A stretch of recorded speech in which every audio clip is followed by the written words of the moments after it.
Tesla releases a major FSD update to the masses, appoints itself a new board member, and we see the wonderful Tesla community in action. This is Tesla Tidbits episode number 589 for April 27th, 2020.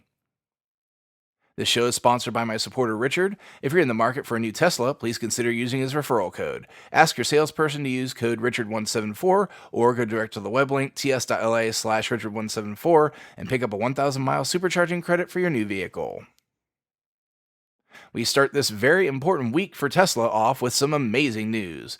While I reported about the early access folks getting the ability for full self-driving to obey traffic control signals on episode 587, I said at the time I didn't expect that to be rolling out to everyone anytime soon. Leave it to Elon to make me look like a moron. Teslarati reported Friday that the highly anticipated feature had begun its rollout to everyday users who'd opted for the full self-driving option on their vehicles. Owners with version 2020.12.6 of Tesla software can opt to enable the feature if they wish to use it. As I noted in the first story, there are huge caveats to the feature that owners need to be aware of. Firstly, as I just said, it's not on by default. You must go to your autopilot settings to enable the feature. The other very important thing to remember is that this is beta software, and as such, Tesla is taking the ultra-conservative route to have the car plan to stop at all traffic control signals. The driver will have to confirm that it should not stop at the signal and continue through when prompted that the car plans to slow by either briefly pressing the accelerator or pressing the gear selector down once to acknowledge that autopilot saw the proper signal.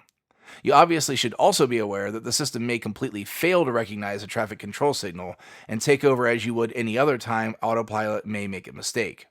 Lastly, again, the feature will not yet turn through an intersection for you either, so if you need to make a turn, you're still doing this one on your own. With all that said, man, what an advancement. We are this close to truly having level 4 autonomous driving in our hands, and that is a very exciting thing. Well, that last story is tough to follow up, but here's a tasty one. The Tesla blog notified the world that effective April 23rd, it had appointed Hiromichi Mizuno to its board of directors and audit committee. Hiro, as is noted as his nickname in the post, has his career rooted in finance, having most recently served as the executive managing director and chief investment officer of Japan's government pension investment fund.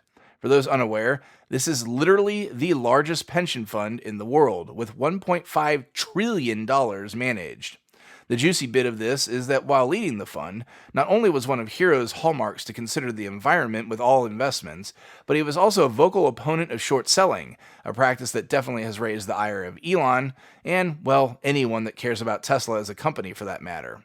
Beyond this, Tesla hiring someone so intimately familiar with running a business responsible for that kind of money brings instant credibility to Tesla's board and audit committee. The aforementioned short sellers continue to somehow claim that Tesla's books are somehow not on the up and up, and with such a well-respected person now serving the company, it's put a bullet in another of the vanishingly small number of remaining FUD attacks these folks use. I mean, seriously, it's getting well into tinfoil hat land on the other side there. There's some wild conspiracy theories that some of these people have. With that said, I too am here to welcome Hiro to Tesla as a powerful voice for good in the company. In the last of the news section tonight, we get word of an amazing act of kindness by the St. Louis Tesla Enthusiasts Group.